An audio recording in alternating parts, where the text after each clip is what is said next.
Hi guys, today's a video about a Neville Goddard technique and giving you guys some advice regarding Neville Goddard's advice. Well, yeah, okay, weird sentence structure there, but you know what I mean. I'm talking about content from his books, his teachings, basically the principles of what he taught, which is pretty much law of assumption. He had his own take on certain things, which is why I don't consider myself a Neville Goddard channel. I don't follow his teachings exactly. I base it more on the general concept of just law of assumption.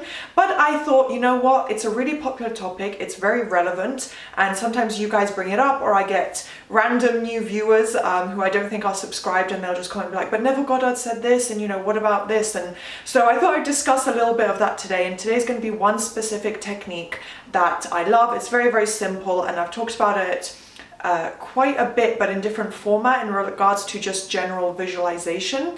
So if you'd like to hear more about this, please keep watching, do thumbs up and subscribe, turn on the notification bell. It would mean a lot to me, and you can stay up to date with all my newest uploads. Pretty much every single day I have something manifestation related out on my channel, so I'd love for you guys to stay up to date with that. And of course, as always, I will let you guys know about my coaching. All my returning viewers, I'm sure you probably just want to skip ahead, or you already do, but I do offer a bunch of different packages starting at literally just £30, 30 Great British pounds, very, very cheap, going up to £100. And yeah, you can see everything I offer on my Instagram, linked below in the description box, LOA Coaching, and you can get in touch with me there. And also my email is listed there. So now let's get into the video. So what I'm talking about today is SATs. I don't know if I put it in the title yet, but it is about visualization, and the technique that Neville coined is called SATs. So I do think this actual term is one that he created himself. It's an acronym standing for state akin to sleep. So it basically just means a mental state where it's almost like you're falling asleep. So basically very, very relaxed. The conscious mind has kind of calmed down and start to shut down a little bit and relax, and the subconscious mind is wide open. So when you're sleeping, of course, there are different states. I think you go from, I think it might be considered alpha state and theta state as you're asleep, where basically the conscious mind is obviously asleep, and whatever information is filtering in, whether you have the TV switched on or you're listening to your affirmations overnight, it's coming in much easier. So I did actually hear about this topic initially from the one and only coach that I learned all the basic principles of, and I started my journey with, and that is Sammy Ingram. She was the first law of assumption person I watched, where it all just clicked for me, and this is definitely where I picked up knowledge of SATs. I did look into it a little bit more myself and started applying it, but yeah, her explanation is that you are in a state of SATs multiple times a day at least. So I think anytime you're doing something where you are relaxed, it's almost like an automated action. Maybe it's something like cleaning, getting dressed, obviously going to use the bathroom, anything where you're just very relaxed and not really focused, and it's just, a natural action that you take and you don't need to concentrate. Those are moments where you could potentially be in a state of SATs. What I'm going to talk about today is a little more specific, and I think more what Neville Goddard mentioned as a method.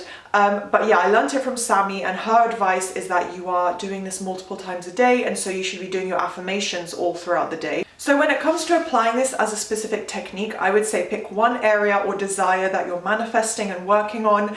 It can be even just like there's a specific text message you want from your SP, or you want a promotion at work, or you want to change your appearance and you're working on changing your appearance and considering yourself to be a lot more beautiful, because it all comes down to your assumptions and beliefs.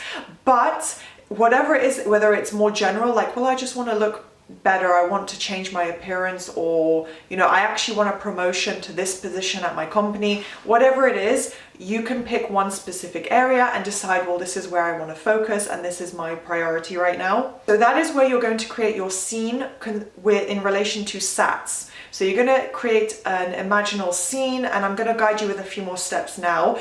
But yeah, that's where you're going to create a little bit of a visual to loop. So that's why I said get a little bit specific, because you need to know what it is you want, what the outcome looks like for you. You want it to be something pretty short and concise and easy to loop. What else did I write down? Yeah, short and easy to loop, where you are living in the end result. So like I said, if you say that you want a promotion at work, well, you know what that promotion would be, you know what it would look like. You know, you can just imagine it, use your imagination, go all out, be like, well, I'm just going to be this amazing boss, I'm going to dress differently, I'm going to look amazing, I'm going to be confident and poised, and you know, I'm going to command all the attention in the room, and I'm, you know, whatever it may be, just go all out and be like, this is my ideal end result for this desire. Of course, like I said, keep it pretty short and concise. You don't want to create a film. You don't want to write a whole film script. You want it to be something where you can loop it relatively easily. You know, something that's easy to remember. You can obviously write it down, or I would recommend verbally recording it. If you feel that you need that guidance. Obviously, you can just create it and be like, well, I'm going to imagine my SP standing in front of me. We're in my home, we're in a restaurant, just pick one location that you like, that you really connect with, and be like, and you know, he says this, I say this, whatever the case may be. Try and keep it pretty simple so that you can loop it, and it's not like, oh, what was that detail I included? What was that monologue he said to me in the previous visual? Just keep it more concise and to the point, so it just indicates your end result without having to go into huge amounts of detail.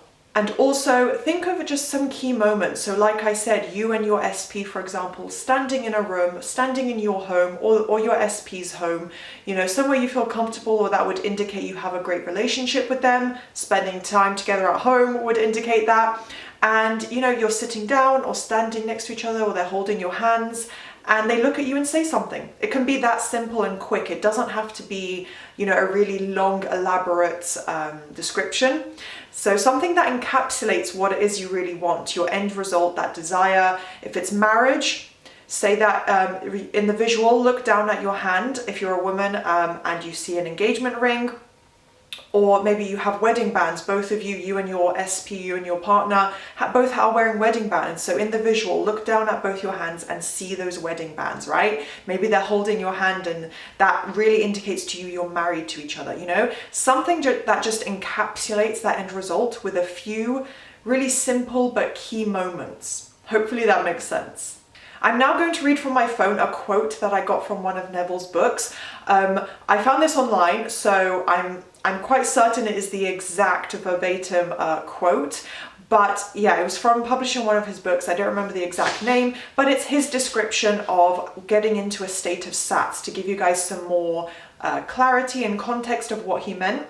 He says, the minute you feel this lovely drowsy state, or the feeling of gathered togetherness, wherein you feel, I could move if I wanted to, but I do not want to. I could open my eyes if I wanted to, but I do not want to. When you get that feeling, you can be quite sure that you are in the perfect state to pray successfully. So through prayer, I think he means, I don't think he literally means praying to God. I think he means it in the context of praying to get your manifestation, like praying as in creating the desire, creating the visual of the manifestation.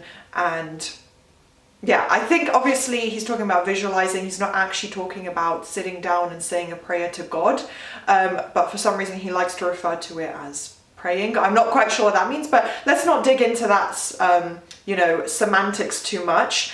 And basically he's saying you want to get into a really relaxed state. So I think I've written, I don't think I wrote anything down here, but what you want to do, stay taken to sleep, so get really, really relaxed.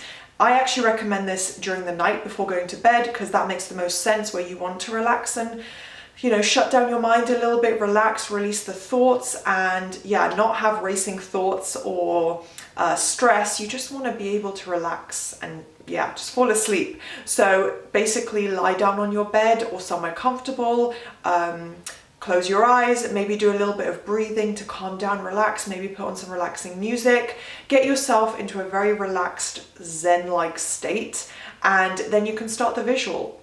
So he even mentions a drowsy state. So that's why I say before going to bed, that's the time of the day, or when waking up as well, where you are most tired and most ready to relax and fall asleep.